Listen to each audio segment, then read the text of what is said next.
High friends, welcome to trendy Raha collections. இப்போ நம்ம என்ன பார்க்க போகிறோம்னா ரோட் சைட் மஷ்ரூம் பார்க்க போகிறோம். வாங்க பார்க்கலாம்.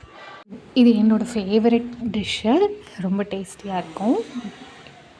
இதுக்கு பட்டன் மஷ்ரூமை நல்லா வாஷ் பண்ணிவிட்டு குட்டி குட்டியாக கட் பண்ணிக்கோங்க. அதே மாதிரி கேபேஜை குட்டி குட்டியாக கட் பண்ணிக்கோங்க. உப்பு, மிளகாய் தூள், மஞ்சள் தூள், கரம் மசாலா தூள், ஓகேவா? 1/2 ஸ்பூன் மிளகாய் தூள், 1/4 ஸ்பூன் மஞ்சள் தூள், அதை விட கம்மியாக கரம் மசாலா தூள், தேவையான அளவு உப்பு.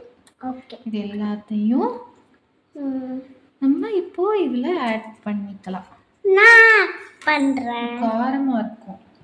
ஆட் பண்ணிவிட்டு எப்பவும் போல் நீ மிக்ஸ் பண்ணு. சில்லி போடுவோம்ல, அந்த மாதிரி மிக்ஸ் பண்ணும். அதோடு சேர்த்து கார்ன்ஃப்ளவர் மாவு 2 ஸ்பூன், கொஞ்சமாக தண்ணி ஆட் பண்ணி நல்லா மிக்ஸ் பண்ணி எண்ணெயில் சில்லி மாதிரி போட்டு எடுத்துக்கலாம். நல்லா மிக்ஸ் பண்ணிக்கோங்க. இங்கே பாப்பா மிக்ஸ் பண்ணிகிட்ருக்கா, ஸ்லோவாக பண்ணிகிட்ருக்கா. அதுக்கப்புறம் நான் வாங்கி மிக்ஸ் பண்ணிட்டேன். ஸோ இன்னொரு சைடு நம்ம அந்த மசாலா தண்ணி இருக்கும்ல, அது பண்ணிக்கலாம். அதுக்கு ஒரு ஆனியன்னா, ஒரு தக்காளி, அதுக்கு கொஞ்சமாக மல்லி, கொஞ்சமாக புதினா, ஒரு பச்சை மிளகாய், இது எல்லாத்தையும் பேஸ்ட் பண்ணிக்கோங்க. இந்த பேஸ்ட்டை இப்போ தாளிச்சிக்கலாம். கொஞ்சம் தண்ணி ஊற்றி அரைச்சிக்கோங்க. இப்போது ஒரு பேனில் கொஞ்சமாக ஆனியன் போட்டுட்டு இந்த மசாலா தூளெல்லாம் ஆட் பண்ணிக்கலாம்.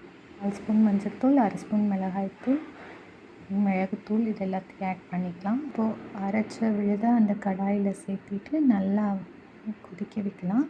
அது கொதிச்சுட்டு இருக்கும்போது நம்ம சில்லி போட்டு எடுத்துடலாம். இந்த மசாலா தண்ணிக்கு சால்ட் ஆட் பண்ணிக்கோங்க. மஷ்ரூமில் சால்ட் ஆட் பண்ணி எல்லாத்தையும் சில்லி மாதிரி போட்டு ஒரு பிளேட்டில் ட்ரான்ஸ்ஃபர் பண்ணிக்கலாம். இப்போது காளான் பண்ணுறதுக்கு இரும்பு வடைச்சட்டி எடுத்துக்கோங்க, அது நல்லாயிருக்கும். இரும்பு வடைச்சட்டி எடுத்துகிட்டு அந்த பண்ணின மசாலா தண்ணி அதில் ஆட் பண்ணிவிட்டு அதில் பொரித்த மஷ்ரூமையும் கேபேஜையும் போட்டுட்டு நல்லா குத்தி குத்தி விட்டுக்கோங்க. கொஞ்சம் நேரத்துலேயே அது திக்காயிடும். திக்கானோடனே கருவேப்பிலை போட்டு சர்வ் பண்ணிடலாம். ஈவினிங் டைம் சாப்பிட்டா ரொம்ப நல்லாயிருக்கும். இதில் 2 மெத்தட் இருக்குது, 2-3 மெத்தட் இருக்குது. நான் இப்போ ஒரு மெத்தட் செஞ்சு காமிச்சிருக்கேன். ரொம்ப ஈஸியாக இருக்கும், ரொம்ப டேஸ்டியாக இருக்கும். ட்ரை பண்ணி பாருங்கள். கேபேஜ் மட்டுமே போட்டும் செய்யலாம். நான் மஷ்ரூம் போட்டு இந்த தடவை செஞ்சுருக்கேன். செஞ்சு பார்த்துட்டு எப்படி இருக்குன்னு சொல்லுங்கள். கோயம்புத்தூரில் இருக்கவங்க எல்லாருமே அதை டேஸ்ட் பண்ணியிருப்பீங்க. ஸோ இந்த வீடியோ பிடிச்சிருந்தா லைக் பண்ணுங்கள், ஷேர் பண்ணுங்கள், சப்ஸ்கிரைப் பண்ணுங்கள். தேங்க்ஸ் ஃபார் வாட்சிங்.